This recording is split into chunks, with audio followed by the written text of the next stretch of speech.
17 বছর পরে দেশে আসতেছেন তারেক জিয়া, দেশে ফিরতেছেন তারেক রহমান, তার জন্য প্রস্তুতি চলতেছে। 17 বছর পরে দেশে ফিরবে, জালেমের জন্য দেশে থাকতে পারে নাই। তারেক জিয়ার বর্তমানে বাংলাদেশে আসা যতটা জরুরি, সবচাইতে বেশি জরুরি তার মায়ের পাশে তার দাঁড়ানো।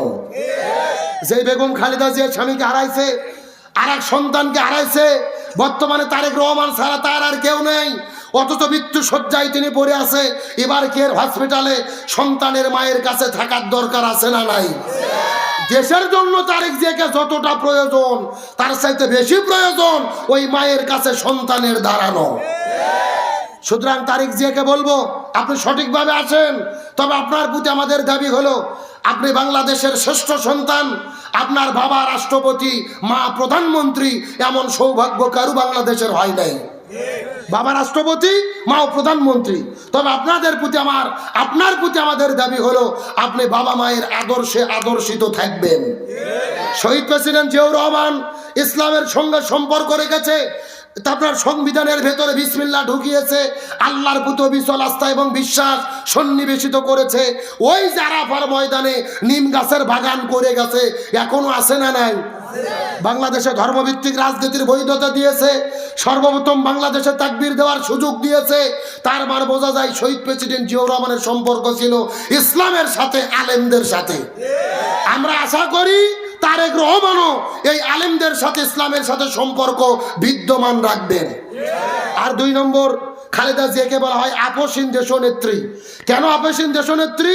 তিনি ইরশাদের বিরুদ্ধে আন্দোলন করেছে, গত 16 বছর হাসিনের বিরুদ্ধে আন্দোলন করেছে, দেশে জেলে বন্দী হয়েছে, তাও জালেমের কাছে মাথা নত করেনি।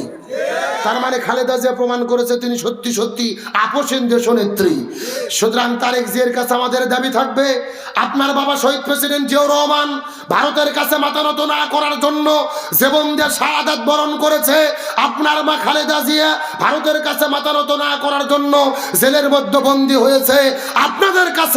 আপনার কাছেও আমাদের দাবি হলো, ওই ভারতের কাছে কখনো মাথা নত করবেন না। দেশের মানুষ আপনাদের পাশে আছে, স্বাধীনতা সার্বভৌমত্বে একতাবদ্ধ থাকবেন, জালেমের জুলুমের রক্তচক্ষুকে ভয় করা যাবে না। ভাইরা গভীর মনোযোগ লক্ষ্য করুন, কোনো দিকে নজর নাই, কোনো দিকে তাকাতাকি নেই। এই আব্দুল্লাহ ইবনে মুবারক আল্লাহ তাআলা তাকে কত সম্মান দান করলেন। কয়েকদিন পরে যখন জমিনের মধ্যে থেকে বিদায় নিয়ে চলে যাবেন, কিছুদিন পরে লক্ষ্য করে দেখা গেল আল্লাহর ডাকে সাড়া দিয়ে আব্দুল্লাহ ইবনে মুবারক এই জমিনের মধ্য থেকে বিদায় নিয়ে চলে গেলেন। কিন্তু তার মৃত্যুর পরে লক্ষ্য করে দেখা গেল লক্ষ লক্ষ মানুষেরা তার লাশের কাছে এসে তার জন্য হাউমাউ করে কান্না করে করে করে করে দোয়া করে। তার কারণ আপনাদের জিজ্ঞাসা করি, বলেন তো, ভালো মানুষ যদি মরে যায়, এলাকার মানুষেরা কান্না করে করে দোয়া করে কি করে না? এ মুসলমান ভাইরা, তার বাস্তব উদাহরণ 3 দিন আগে দেখেছেন। আমাদের কলিজার টুকরা প্রিয় ভাই শরীফ ওসমান হাদি এই যে জমিনের মধ্য থেকে বিদায় নিয়ে চলে গেল, ওই ঢাকা শহরে জানাজা হলো, লক্ষ লক্ষ মানুষ তার জানাজার মধ্যে উপস্থিত হলো। 15 থেকে 20 লক্ষ মানুষ তার জানাজার ভেতরে কান্না করে করে তার জন্য দোয়া করলো। হাদি কিন্তু প্রধানমন্ত্রী ছিল না, রাষ্ট্রপতি ছিল না, এই দেশের মধ্যে তেমন কোনো গুরুত্বপূর্ণ ব্যক্তি ছিল না। মাত্র 33 বছর বয়সে এই দুনিয়ার মধ্য থেকে বিদায় নিয়ে চলে গেল। অথচ 15 থেকে 20 লক্ষ মানুষ তার জানাজা ভেতরে কেঁদে কেঁদে দোয়া করলো। তার মানে বোঝা গেল ওই হাদির প্রতি মানুষের ভালোবাসা আছে না নাই? ভালোবাসার কারণে একটা তিনি দেশের প্রতি ভালোবাসা দেখিয়েছেন, ওই ভারতের আধিপত্যের বিরুদ্ধে তিনি অবস্থান নিয়েছেন, জালেমের জুলুমের বিরুদ্ধে কথা বলেছেন। এই হাদির মা এখন পর্যন্ত দুনিয়ার মধ্যে বেঁচে আছে। ওই মাটা সন্তানকে দেখে কান্না করে করে অজ্ঞান হয়ে মাটির মধ্যে পড়ে যায়। আবার কিছুক্ষণ পরে মার হোশ হয়। 9 মাসের বাচ্চা, 9 মাস মাত্র বয়সের একটা ছোট্ট বাচ্চা ওই বাবার কাছে নিয়ে গিয়েছে। ওই ছোট্ট সন্তান বাবার দিকে নিষ্পলক দৃষ্টিতে চেয়ে চেয়ে চেয়ে চেয়ে কান্না করে, ভাই কান্না করে, মা কান্না করে, সন্তান কান্না করে। তামাম পৃথিবীর মানুষেরা কেঁদে কেঁদে কেঁদে কেঁদে কেঁদে কেঁদে তার জন্য দোয়া করেছি। এই বাংলাদেশের ভেতরে গত 16 বছর আমরা লক্ষ্য করে দেখেছি, এমনও এমপি মারা গেছে, এমনও মন্ত্রী নেতা মারা গেছে, যারা মরে যাওয়ার পরে মানুষেরা ইন্না লিল্লাহ বলা তো দূরের কথা, অনেকেই খুশির ঠেলাই বলছে আলহামদুলিল্লাহ। আরো ধরে বলেন, অথচ আল্লাহর কোরআন বলেছেন আল্লাযীনা ইযা আসাবাতুহুম মুসিবা ক্বালু ইন্না লিল্লাহি ওয়া ইন্না ইলাইহি রাজিউন। আল্লাহ বলে যখন কোনো বিপদের মধ্যে পড়বা, কোনো মানুষ তোমাদের মধ্য থেকে মারা যাবে, তখন তোমরা ইন্না লিল্লাহ বলবা। কিন্তু একজন মানুষ মরে যাওয়ার পরে এলাকার মানুষেরা তার জন্য যদি কান্না করে দোয়া করে, এটা হলো জান্নাতি ব্যক্তির মৃত্যুর আলামত। কিন্তু কোনো মানুষ মারা যাওয়ার পরে এলাকার মানুষেরা যদি খুশি হয়ে যায় আর খুশির ঠেলায় যদি আলহামদুলিল্লাহ বলে, এটাই হলো জাহান্নামী ব্যক্তির মৃত্যুর আলামত। এই জন্য একজন কবি বলেছেন, যেদিন তুমি এসেছিলে ভবে কেঁদেছিলে, তুমি এসেছিল ভুবন, এমন জীবন তুমি করিবে গঠন, মরণে হাসিবে তুমি কাঁদিবে ভুবন। এই জন্য হযরত আব্দুল্লাহ ইবনে মুবারক বিদায় নিয়ে চলে যাওয়ার পরে মানুষেরা হাউমাউ করে কান্না করে করে সুন্দর করে তার লাশটাকে যখন দাফন করে দিয়ে দিলেন, কিছুদিন পরে লক্ষ্য করে দেখা গেল গভীর রজনীতে ঘুমের ভেতরে আব্দুল্লাহ ইবনে মুবারকের বন্ধু স্বপ্নের মধ্যে দেখে আব্দুল্লাহ ইবনে মুবারক ওই জান্নাতের ভেতরে ফুলের বাগানে তিনি ঘুরতেছে। এই দৃশ্য দেখার পরে বন্ধুর মনটা বড় আনন্দিত হয়ে গেল। কিন্তু তিনি লক্ষ্য করে দেখলেন জান্নাতের বাগানের ভেতরে আব্দুল্লাহ ইবনে মুবারক ঘোরাফেরা করতেছে, কিন্তু তার মনের মধ্যে বড় কষ্ট, মনটা বড় বেজার। বন্ধু জিজ্ঞেস করে বলে, ভাই আপনার মনটা বেজার করার কারণটা কি বলেন তো? আপনি তো জান্নাতের বাগানে, অথচ মনে কেন আনন্দ নাই? আব্দুল্লাহ ইবনে মুবারক ডাক দিয়ে বলে, এর পেছনে কারণ হলো আমি যেই দিন মারা গিয়েছি আমার বাড়ির পাশে একটা কামারের বাড়ি ছিল, ওই কামারটাও একই দিনে মারা গেছে, দুইজনের দাফন কাফন একই সাথে হলো। আমি জান্নাতে আসার পরে লক্ষ্য করে দেখি আল্লাহ আমাকে জান্নাতের বাগান দান করেছে, কিন্তু মন খারাপ করার কারণ হলো রে, আমি লক্ষ্য করে দেখি আল্লাহ আমাকে যত বড় জান্নাত দান করেছে তার চাইতে ডবল বড় জান্নাত আল্লাহ ওই কামারটাকে দান করেছে। আব্দুল্লাহ ইবনে মুবারক যত বড় জান্নাত পাইছে তার চাইতে ডবল বড় জান্নাত পাইছে কে? আচ্ছা, আপনারা কি কামার চেনেন না? ওই লোহা গলাইয়া ধা বটি কুড়ল তরোয়াল যারা তৈরি করে, তাহলে এই যে কামার জগৎ বিখ্যাত আলিমের চাইতে বড় জান্নাত কেন পাইলো জানার দরকার আছে না নাই? আমার বন্ধুগণ, মুসলমান ভাইরা গভীর মনোযোগ লক্ষ্য করুন। কোনো দিকে নজর নাই, কোনো দিকে তাকাতাকি নাই, কথাগুলো অন্তর দিয়ে ভালো করে বোঝার চেষ্টা করবেন। আব্দুল্লাহ ইবনে মুবারকের বন্ধু লক্ষ্য করে দেখলেন ওই স্বপ্নের ভেতরে ওই মুবারকের চাইতে ওই কামারটা ডবল বড় জান্নাত পাইবে। এই দৃশ্য দেখার পরে হঠাৎ করে যখন ঘুম ভেঙে গেল, ঘুম থেকে ওঠার পরে একটা দৌড় দিয়ে চলে গেলেন। এই লোকটা খুঁজে খুঁজে কামারের বাড়ির মধ্যে চলে গেলেন। ওই কামারের বাড়ির মধ্যে যাওয়ার পরে লক্ষ্য করে দেখে ওই কামারের বাড়িতে তেমন কোনো লোক খুঁজে পাওয়া যায় না, তবে কামারের একটা স্ত্রী আছে। ওই স্ত্রীর কাছে ডাক দেওয়ার পরে ডাক দে বলে, চাচি আপনার কাছে জানতে চাই, বলেন তো আপনার স্বামী হলো কামার, কিন্তু দুনিয়ার ভেতরে কি এমন আমল করেছে জানতে চাই, যেই আমল করার কারণে আল্লাহ জান্নাতের ভেতরে আব্দুল্লাহ ইবনে মুবারকের চাইতে আপনার স্বামীকে বড় জান্নাত দান করেছে, বলেন তো।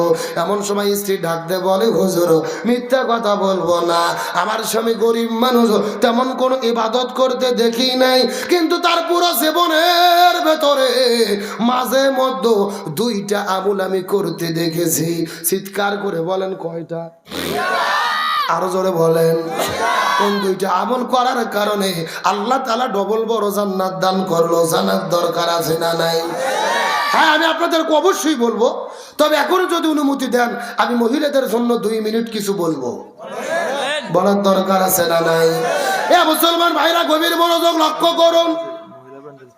মহিলা প্যান্ডেল ফুল, তাহলে এতক্ষণ ওয়াজ করে তো ভুল হয়ে গেল, প্রথমে মহিলাদের ওয়াজ শুরু করা লাগতো।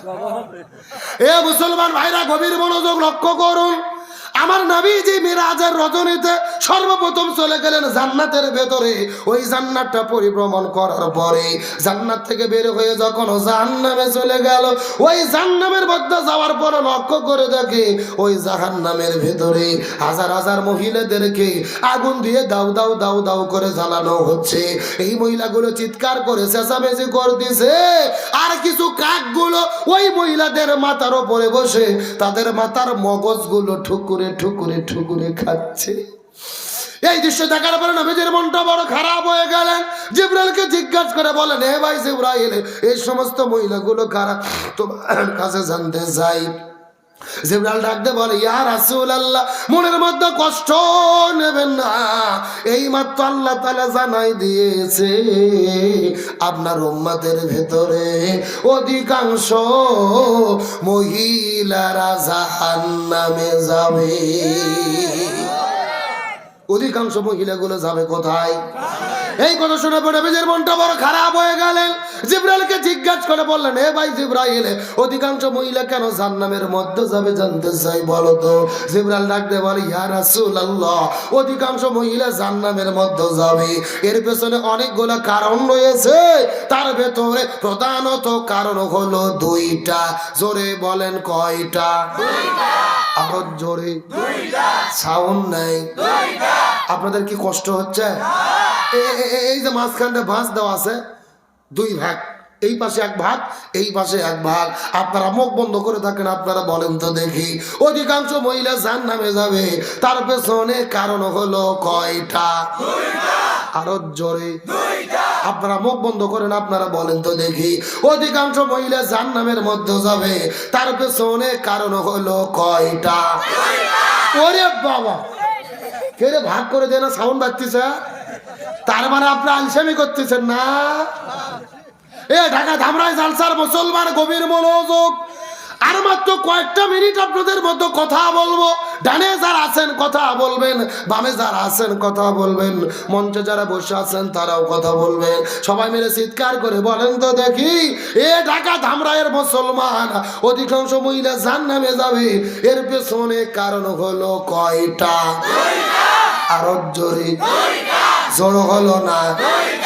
এই কথা শোনার পরে নবীজি ডাক দিয়ে বলেন, বলো তো কোন দুইটা কারণে মহিলারা জাহান্নামে যাবে? এটা আমাদের জানার দরকার আছে না নাই? আপনাদের দরকার না থাকলেও মহিলাদের দরকার আছে। হ্যাঁ, এ বাবা একটু গরম পানি দেন তো, দ্রুত। হ্যাঁ, ভালো করে বোঝার চেষ্টা করুন, আলোচনা অবশ্যই করব। তবে আলোচনা শুরু করেছিলাম, ইবাদত কয় প্রকার? আরো ধরে বলেন। 1 নম্বর ব্যক্তিগত ইবাদত, 2 নম্বর পারিবারিক ইবাদত, 3 নম্বর সামাজিক ইবাদত, 4 নম্বর হলেন রাজনৈতিক ইবাদত। বলেন কি ইবাদত? এই ওয়াজ করলে অনেকের শরীরে চুলকুনি শুরু হয় যে হুজুর রাজনীতির ভেতরে আবার ইবাদত ঢুকলো কেমনে? এমন লোক আছে না নাই? এমনও নাস্তিক মুরতাদ বেঈমান আছে যারা চিন্তা করে ধর্ম আলাদা, রাজনীতি আলাদা। অথচ আল্লাহর কোরআন বলেছেন, ইন্না আনজালনা ইলাইকাল কিতাবা বিল হাক্কি লিতাহকুমা বাইনান নাস। হে রাসূল, আপনার প্রতি আমি কোরআন নাজিল করেছি।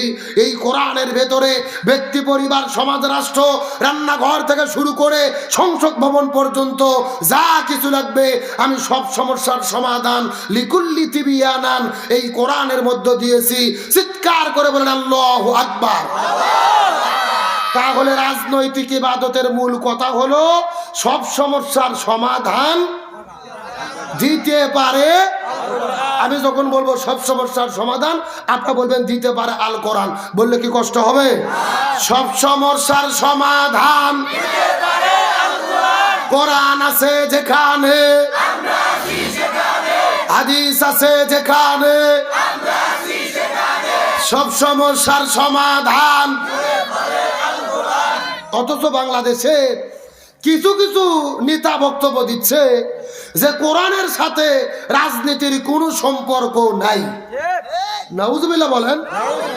যারা বলে কোরআনের সাথে রাজনীতির কোনো সম্পর্ক নাই, আমি মনে করি এদের সাথে কোরআনের কোনো সম্পর্ক নাই। যদি কোরআনের সাথে এদের সম্পর্ক থাকতো এমন বক্তব্য দিতে পারতো? আবার অনেকে বলতেছে কি জানেন, যে আমরা শরিয়া আইনে বিশ্বাস করি না। নাউজুবিল্লাহ বলেন। আচ্ছা বলেন তো, শরিয়া আইন মানে কিসের আইন? শরিয়া আইন মানে হলো কোরআনের আইন, শরিয়া আইন মানে হলো হাদিসের আইন, শরিয়া আইন মানে হলো আল্লাহ রসুলের আইন। সুতরাং যারা বলে শরিয়া আইন বিশ্বাস করি না, এরা কখনো মুসলমানের বাচ্চা থাকতে পারে না। সুতরাং ইমানের দাবি হলো আপনি আমি কোরআনের রাজনীতি করতে না পারি, তবে কোরআনে যে ইসলামী রাজনীতি আছে এতে কোনো সন্দেহ। আচ্ছা বলেন তো, আমার নবী রাষ্ট্রপতি ছিল কি ছিল না? মদিনে কোরআন দিয়ে চালাছে নাকি চালাই নাই? তার মানে বোঝা গেল Islamic complete code of life. ইসলাম শুধু ধর্ম নয়, পরিপূর্ণ জীবন ব্যবস্থা কোরআনে দান করেছে কে? তাহলে রাজনৈতিক ইবাদতের মূল কথা হলো জমিন যার, আইন চলবে তার। এটা হলো রাজনৈতিক ইবাদত। আর 5 নম্বর হলেন অর্থনৈতিক ইবাদত। এটাও আমি আপনাদের মধ্যে আলোচনা করব। তার আগে জিজ্ঞেস করতে চাই, কয়টা কারণে অধিকাংশ মহিলারা জাহান্নামে যাবে? আমার বন্ধুগণ, মুসলমান ভাইরা গভীর মনোযোগ লক্ষ্য করুন। কোনো দিকে নজর নাই, কোনো দিকে তাকাতাকি নাই। এই কথা বলার পরে নবীজি জিজ্ঞেস করে বলেন, এ ভাই জিবরাইল, অধিকাংশ মহিলা কোন 2টা কারণে জাহান্নামের মধ্যে যাবে? তুমি একটু দয়া করে বলো তো দেখি। জিবরাইল ডাকতে বলে, ইয়া রাসূলুল্লাহ, এই 2টা কারণের মধ্যে প্রথম নাম্বার কারণ হলো, যেই মহিলাগুলো বাড়ি থেকে বের হয়ে মাথার চুলগুলো বের করে, আজরা পাজরা বের করে বেপরদা অবস্থায় রাস্তাঘাটের মধ্যে ঘোরাফেরা করে, এই সমস্ত মহিলাগুলো জাহান্নামে মধ্যে যাবে। তার মানে বোঝা গেল বেপরদা নারী যারা জাহান্নামে যাবে তারা। এই শূন্যস্থান পূরণ বোঝেন না? আপনাদের কি কষ্ট হচ্ছে? চিৎকার করে বলেন, বেপরদা নারী যারা। পর্দার মিছিল করতে আপনাদের ভয় লাগতেছে? এমন জোরে সাউন্ড দেবেন ওই মহিলাদের প্যান্ডেল যেন পার হয়ে যায়। রাজি আছেন? বেপরদা নারী যারা। আরো জোরে বলেন, বেপরদা নারী যারা। আপনাদের ঢাকার তো বেপরদা নারী নেই, আর ধামরাই একেবারেই নেই। আছে আছে? আমি কি কিছু বলবো? ঢাকা জেলার মা বোনদের ধরন বলিতে লাগে শরম। সকালবেলা আর সকালবেলা বোরকা পরে, বিকাল বেলা ওড়না নাই দাদা ভাই, ডিজিটাল দেশ বুঝিয়ে টাই। দেখবেন সকালে এমন ভাবে বোরকা পরেছেন আর কোনো বুদ্ধি, আবার বিকেলে বোরকা তো দূরের কথা, শরীরে ওড়না পর্যন্ত থাকে। আর ওড়না যদি আমার দিকে তাকান তাকান এইভাবে হাতের মধ্যে ওড়না নিয়ে শুধু পেঁচাই একেবারে পেঁচে পেঁচে দড়ির মতো সেকন করে, চকলেটের মতো লাশের মতো মোড়াইয়া এই গলার মধ্যে দিয়ে পেছন দিক দিয়ে ফেলে দেয়। আছে না নাই? আচ্ছা বলেন তো, পেছনে ঢাকার কি কিছু আছে? এটা পর্দা না বাটপারি? আরে নারীগুলো ঘরের সবার স্বামীর সেবা করে, এখন উল্টো দেখি নারীরা সব স্বামীকে ধরে মারে। ঠিক? কারা কারা বইয়ের হাতে মার খাচ্ছেন হাত উঠান তো দেখি। এ উঠান উঠান। একজনও নাই, সব তো আল্লাহর ওলি বসে আছে। অথচ অধিকাংশ স্বামী দিনে কিংবা রাতে বইয়ের কাছে মার খাইয়ে বসে আছে, কিন্তু লজ্জাতে বলে না। আমাদের সমাজে এরকম স্বামীকে মারা বউ আছে, একই রকম বউকে মারা স্বামী আছে না নাই? এমনও স্বামী আছে বউ গরুর মতো পিঠে। কিসের মতো? হাতের মধ্যে লাঠি নিয়ে ভোগ মারা শুরু করছে, বলছে তুই আব্বা না বলা পর্যন্ত তোর মার বন্ধ হবে না। বউ মার সহ্য করতে না পারে বলছে আব্বা। পরের দিন ওই শয়তান হুজুরক ফোন দিয়ে বলতেছে, হুজুর বউ তো আব্বা বলছে, ফতুয়া কি? আমি বললাম ফতুয়া পরে আগে তোর বাটাম ফাটাতে হবে। তার কারণ বলেন তো, বউ কি মারা যাবে? কে বলে বউকে মারা যাবে না? বউকে কখন কখন মারা যাবে আমি কি হাদিস থেকে বলবো? ভালো করে বোঝেন। বউ যদি শরীয়ত বিরোধী কাজ করে, ইসলাম বিরোধী কাজ করে, জেনা ব্যভিচার করে, স্বামীর আনুগত্যের বাইরে কাজ করে, তখন বউকে মারা যাবে। এখন মারবেন কই কই? আমার থেকে কায়দা শিখে নেন। মাথা বাত, মুখ বাত, পেট বাত, পিঠ বাত, কোমর বাত, মাজা বাত, হাঁটুর থেকে শুরু করে নিচ পর্যন্ত কথা কি বুঝেছেন? আর যেই বেত দিয়ে মারবেন এই বেতের পরিমাপ হবে 1 বিঘের অর্ধেক, মানে 1 মুষ্টি। এই ওয়াজ আমি গত 4 বছর আগে গাইবান্ধা জেলা করেছি। একটা যুবক মাহফিলের ভেতর থেকে লাফ দিয়ে উঠে বলতেছে, হুজুর 1 মুষ্টি ধরবো কি আর মারবো কি? তখন আর একজন বলতেছে, হুজুর ধরার পরে যদি কোনো মতো মাথা বার হয়ে থাকে ওই মাথাতে ঘুতো দেবো হুজুর। এরকম ভাটপার আছে না নাই? ও তাও ভোগ মারবে। এখন বলেন তো ভোগ মারলে কি বউ ঠিক হবে?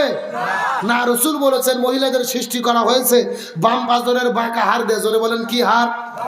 এখন বাঁক আরো যদি হাতুর দিয়ে মারে সোজা করতে চাই সোজা হবে? ভেঙে মচকে যাবে। এই জন্য বউদেরকে মারে নয়, বউদেরকে ভালোবাসা দিয়ে সোনা ময়না কলজে টিয়ে পাখি বলে আপন করতে হবে। জোরে বলেন সুবহানাল্লাহ। এইবার বিয়ে মানুষ যা খুশি হয়েছে ভাই, সেই রকম হুজুরি তো দরকার। তাহলে চিৎকার করে বলেন বেপরদা নারী যারা, আরো জোরে বলেন বেপরদা নারী যারা। এই কথা শোনার পরে নবীদের মনটা বড় খারাপ হয়ে গেলেন। জিবরাইলকে জিজ্ঞাসা করে বলেন, হে ভাই জিবরাইল 2 নম্বর কারা জান্নাতের মধ্যে যাবে বলো তো দেখি। জিবরাইল ডাকতে বলে, ইয়া রাসূলুল্লাহ 2 নম্বর হলো ওই প্রকার মহিলাগুলো যেই মহিলাগুলো স্বামীর খেদমত করে না, স্বামীর কথা মতো চলে না, স্বামীর আনুগত্য করে না, এই সমস্ত মহিলাগুলো জাহান্নামের মধ্যে যাবে। তার মানে বোঝা গেল স্বামীর অবাধ্য স্ত্রী যারা জাহান্নামে যাবে। চিৎকার করে বলেন বেপরদা নারী যারা, স্বামীর অবাধ্য স্ত্রী যারা। এই জন্য আমার নবী বলেন, পৃথিবীর মানুষেরা গভীর মনোযোগ। মহিলাদের জন্য 4টা আমল করতে হবে। এই 4টা আমল যদি কোনো মহিলা করতে পারে আল্লাহ তাদের জন্য 8টা জান্নাতের দরজা খুলে দেবে। 1 নম্বর হলো নামাজ, 2 নম্বর হলো রোজা, 3 নম্বর স্বামীর খেদমত, 4 নম্বর পর্দা। 1 নম্বর নামাজ, 2 নম্বর রোজা, 3 নম্বর স্বামীর খেদমত, 4 নম্বর পর্দা।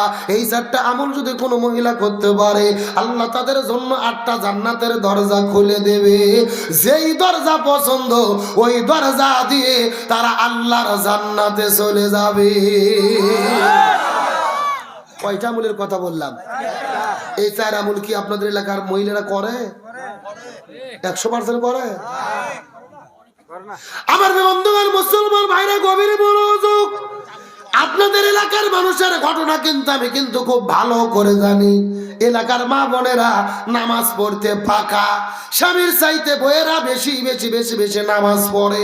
সত্যকে স্বীকার করতে নামাজ পড়াতে ভালো, রোজা রাখাতেও পাকা।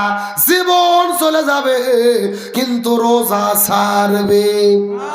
নামাজেও ভালো, রোজাতেও ভালো, কিন্তু 2 জায়গার মধ্যে হলো সমস্যা। 1 নম্বর পর্দা করে না, আর 2 নম্বর স্বামীর খেদমতের ধার দেও যায়। কথা কি বোঝা যায়? এ মহিলারা নামাজে ভালো, স্বামীর চাইতে বইয়েরা নামাজ বেশি পড়ে, রোজাতেও পাকা, জীবন যায় অসুস্থ হয়, মরিয়া যাবে তাও রোজা ছাড়বে না। কিন্তু সমস্যা 2 জায়গায়। 1 নম্বর তারা স্বামীর খেদমত করে না, 2 নম্বর পর্দা করে না। এমন মহিলারা আছে না নাই? দেখবেন বাড়িতে যখন থাকে ময়লা কাপড় পরে পেতনি সাজে থাকে, আর যখন কটপা সাজা সাজে তখন চিন্তা করবেন বউবার বাড়ি থাকবে না, কোথাও যাবে। কথা কোন না? আপনার বউ সাজগোজ করে রাস্তাতে যখন হেঁটে যায় 10 বিঘা দূর থেকে এরকম বুড়ো চাষা লাফ দিয়ে উঠে বলে, কার বউ যায় রে, কার বউ যায় রে। তখন একটা যুবক বলতেছে, কে দাদা এই বয়সে আপনিও? চাষা বলতেছে, বয়স বেশি হয়েছে, মন তো বুড়ো হয় নাই। এ চাষার দোষ নেই, এলাকার যুবকদের দোষ নাই, দোষ হলো ওই মহিলার। ও যদি পর্দা মেনে চলতো কোনো পুরুষ তার দিকে ভুলেও তাকাতো না। প্রত্যেকটা মহিলা যদি পুরুষদের কাছে ভালো ব্যবহার পেতে চায় আগে সর্বপ্রথম তাদের ব্যবহার ঠিক করতে হবে। ভালো করে বোঝেন, আপনাদের গ্রামের 20 বছরের একটা সুন্দরী মেয়ে, পরিমণির মতো সুন্দরী, যার মতো সুন্দরী নাই, রাস্তাতে হেঁটে যাচ্ছে বোরকা পরে, হাত মুজো পাও মুজো, কালো বোরকা, মুখ ঢাকা, পুরো শরীর ঢাকা। এই রাস্তাতে যদি হেঁটে যায় এই গ্রামের ছেলে পেলে দেখলে কি বলবে? কথা কন না গা? বলবে আসসালামু আলাইকুম খালা আম্মা কেমন আছেন? কথা কন না গা? কারণ ভেতরে খালানা জিনিসটা কি বোঝাতে যাচ্ছে না।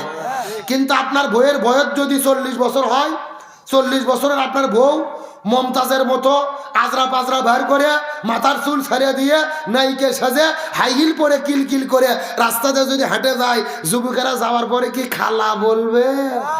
বলবে আসসালাম আলাইকুম আপা, কিছুক্ষণ পরে খেপা। কথা কন আসার জন্য বলি নাই। তার মানে বোঝা গেল মহিলারা যদি ছেলেদের কাছে ভালো ব্যবহার পেতে চায়, আগে সর্বপ্রথম তাদেরকে পর্দার ভেতরে থাকতে হবে। আপনাদের কি কষ্ট হচ্ছে? রাগ করতেছেন? আমার বন্ধুগণ, মুসলমান ভাইরা গভীর মনোযোগ লক্ষ্য করুন। রাত গভীর হয়ে গেছে, আর আপনাদের বেশি ব্যাখ্যা দিতে পারবো না। তবে মহিলাদের জন্য 1 মিনিটের মধ্যে একটা বাস্তব দৃষ্টান্ত দিতে চাই, একটা সত্য ঘটনা বলতে চাই। কোন মহিলা যদি পর্দার বিধান মেনে না চলে, তাদের কবরের মধ্যে কেমন আযাব এবং গজব হতে পারে। আল্লামা তারেক জামিল রহমতুল্লাহ আলাইহি আমার দেখা কবরের আযাব বইয়ের মধ্যে ঘটনাটা বর্ণনা করেছেন। ওই পাকিস্তান দেশের করাচি শহরের ঘটনা। ওই করাচি শহরের ভেতরে একটা সুন্দরী মেয়ে এই দুনিয়ার মধ্য থেকে বিদায় নিয়ে চলে গেলেন। ওই মেয়েটা বিদায় নেওয়ার পরে এলাকার মানুষেরা কবর করতে করতে যখন তার কবর করাটা শুরু করে দিয়েছে, এমন সময় তারা লক্ষ্য করে দেখতে পারে, ওই কবর করা শেষ হলে লক্ষ্য করে দেখে ওই কবরের ভেতরে 1 নয় 2 নয় 99টা বিষাক্ত সাপ এসে হাজির হয়ে গেছে। এলাকার মানুষেরা বড় টেনশনের মধ্যে পড়ে গেলেন। প্রথম নম্বর কবরটা বাদ দিয়ে 2 নম্বর কবর করা শুরু করলেন। ওই 2 নম্বর কবর খুঁড়তে খুঁড়তে যখন 2 নম্বর কবর করা শেষ হয়ে গেল, লক্ষ্য করে দেখতে পারেন ওই 2 নম্বর কবরের মধ্যে 99টা সাপ এসেছে। 2 নম্বর কবর বাদ দিয়ে 3 নম্বর কবর যখন করা শুরু করে দিলেন, 3 নম্বর কবরের মধ্যে লক্ষ্য করে দেখে 1 নয় 2 নয় 93টা সাপ এসে হাজির হয়ে গেছে। চিৎকার করে বলেন তো দেখি, কবর করেছে কয়টা? এবার যুবক ছেলেবেলে সেলফি তোলার কে সময় পাচ্ছ না? আমার সাথে নিয়ে তুলে নি, অভ্যাস করি। কিসের টেনশন তোমাদের? গভীর মনোযোগ বোঝার চেষ্টা করেন। তাহলে চিৎকার করে বলেন তো কয়টা কবর খনন করেছে? 3টা কবর খনন করার পরে 3টা কবরের মধ্যে 99টা করে যখন সাপ দেখতে পারলেন, এলাকার মানুষের মধ্যে হইচই পড়ে গেল।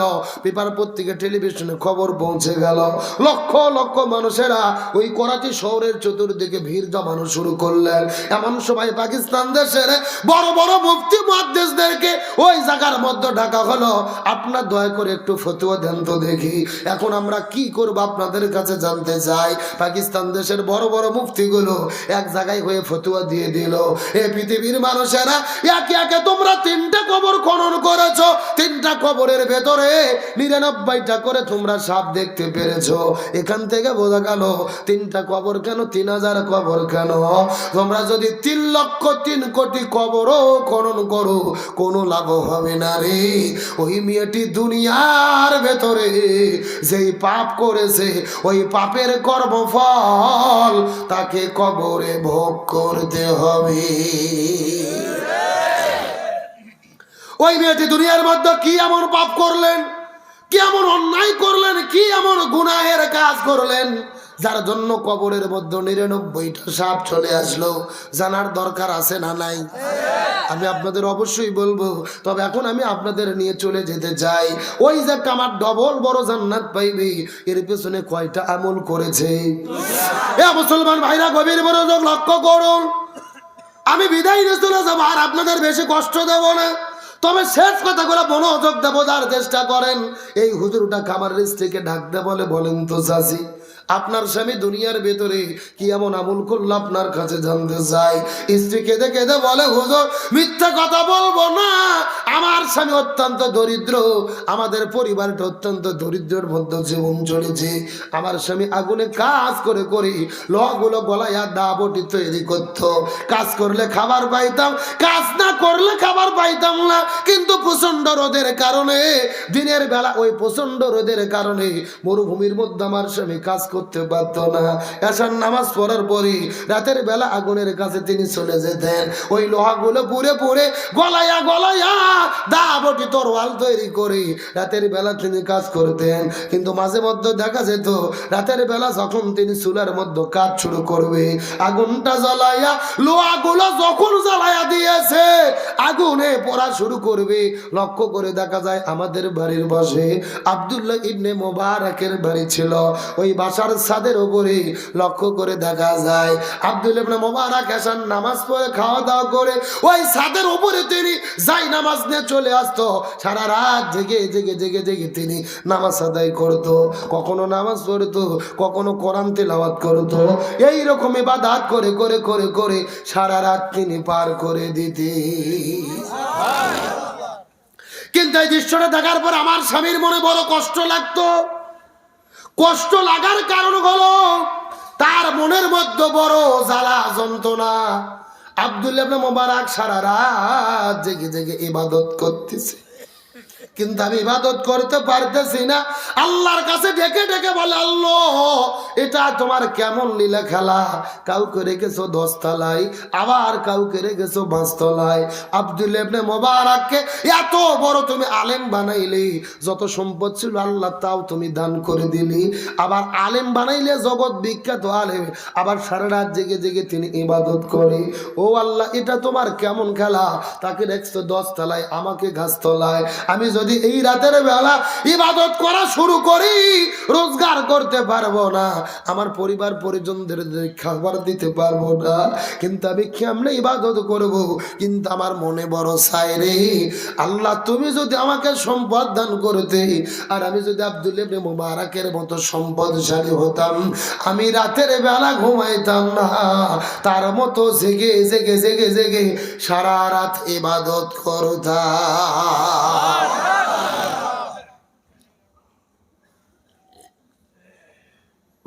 এই যে তার মনের মধ্যে একটা চাহিদা, আশা, আকাঙ্ক্ষা, আল্লাহ আমাকে যদি আপনি সম্পদ দিতেন, আমার যদি রিজিকের টেনশন করা না লাগতো, আমিও রাত জেগে জেগে তার মতোই ইবাদত করতাম। এমন কল্পনা আমাদের অন্তরে থাকার দরকার আছে না নাই? এ মুসলমান ভাইরা গভীর মনোযোগ লক্ষ্য করে বোঝার চেষ্টা করেন। আব্দুল্লাহ ইবনে মোবারকের স্ত্রী ডাকতে বলে, হুজুর এই কাজটা আমি তার মধ্যে দেখতাম, এই আমলটা দেখতাম, তিনি মনে মনে আফসোস করতেন।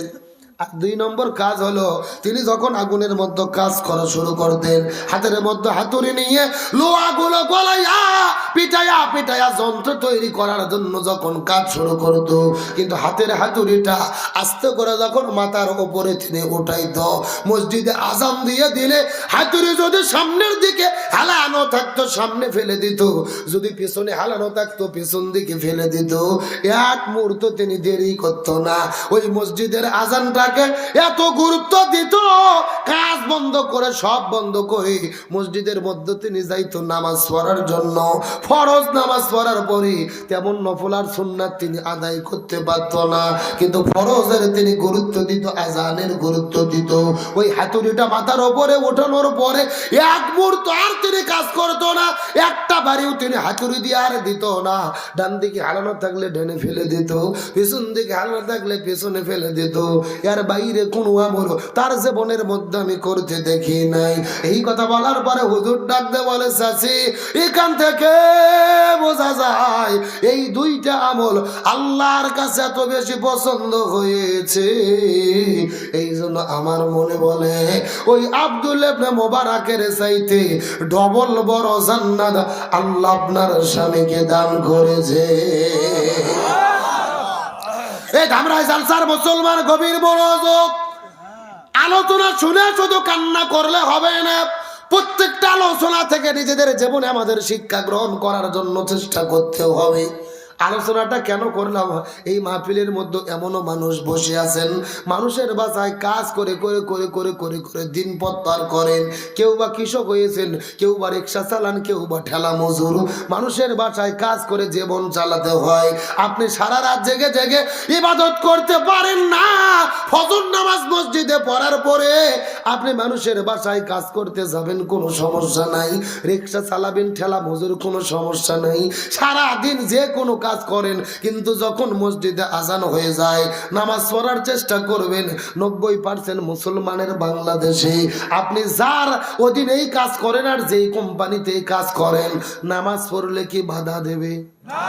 আরো জোরে বলেন।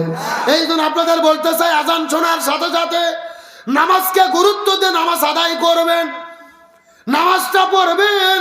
ইবাদত শুধু নামাজ, রোজা, হজ, যাকাত এই কয়টাই ইবাদত নয়। আপনি ফজর নামাজ মসজিদে পড়ার পরে, বাড়ি থেকে বের হওয়ার পরে জমিনের মধ্যে যদি আপনি কৃষি কাজ করেন, নবীর তরিকাই করবেন। মানুষের মধ্যে খাদ্য শস্য বিক্রি করবেন, ওজনের মধ্যে ভেজাল দেবেন না, নবীর তরিকায় জীবন পরিচালনা করবেন। এই কৃষি কাজটাই হবে আপনার জন্য ইবাদত। আপনি ব্যবসা বাণিজ্য করেন, ব্যবসার মধ্যে ভেজাল দেবেন না, খাদ্যের মধ্যে ভেজাল দেবেন না, ওজনের মধ্যে কম দেবেন না, এই ব্যবসাটা হবে আপনার জন্য ইবাদত। আপনি চাকরি করতে যাবেন, সঠিক নিয়মে চাকরি করবেন, মালিককে ঠকাবেন না, কোনো কাজের বিনিময়ে জনগণের কাছ থেকে ঘুষ গ্রহণ করবেন না, এই চাকরি করাটাই হবে আপনার জন্য ইবাদত। আপনি মসজিদের ডান পায়ে ঢুকবেন, বাম পায়ে বের হবেন, এই মসজিদে ঢোকাটা আপনার জন্য ইবাদত। আপনি টয়লেটে বাম পায়ে ঢুকে ডান পায়ে বের হবেন, টয়লেট করা আপনার জন্য হবে ইবাদত। এমনকি রাতের বেলা যদি আপনি ঘুমাতে যান, নবীর তরিকায় ঘুম পারবেন, ওই ঘুম পাড়াটাও হবে আপনার জন্য ইবাদত। আমি আপনাদের বুঝাতে চাচ্ছি, শুধু নামাজ, রোজা, হজ, যাকাত ইবাদত নয়। একটা ইমানদার মুসলমান বালেগ হওয়ার পরে মৃত্যু পর্যন্ত জীবনের প্রতিটা কাজ আল্লাহর কোরআনের হুকুম এবং রসুলের তরিকা মতো করার নাম হলো ইবাদত। আমি কি আপনাদের বুঝাতে পেরেছি? শুধু নামাজ, রোজা, হজ, যাকাত ইবাদত নয়, জীবনের প্রতিটা কাজ আল্লাহর কোরআনের বিধান, রসুলের তরিকা মতো করার নাম কি? ইবাদত।